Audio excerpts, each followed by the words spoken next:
மருமகளே வாமா கொஞ்சம். சொல்லுங்க அத்தை, எதுக்கு கூப்பிட்டீங்க என்ன அத்தை?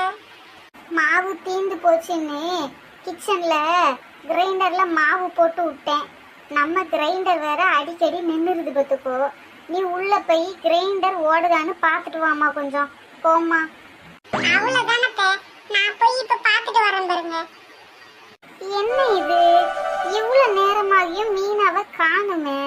கிரைண்டர் ஓடுதான்னு பார்த்துட்டு வர சொன்னோம், அதை பார்க்க போனவள காணுமே.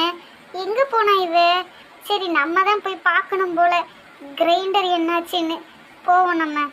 என்ன இவ கிரைண்டர் ஓடுதான்னு பார்த்துட்டு வர சொன்னா குனிஞ்சி எதையோ பார்த்துட்டு இருக்கா. ஏ மீனா, ஏ மீனா, என்னடி பண்ற? அத்தை, நீங்க கிரைண்டர் ஓடுதான்னு பார்க்க சொன்னீங்கல்ல, அதான் கிரைண்டரோட கால் எங்க இருக்குன்னு தேடிட்டு இருக்கேன் அத்தை. என்னது கிரைண்டருக்கு காலா?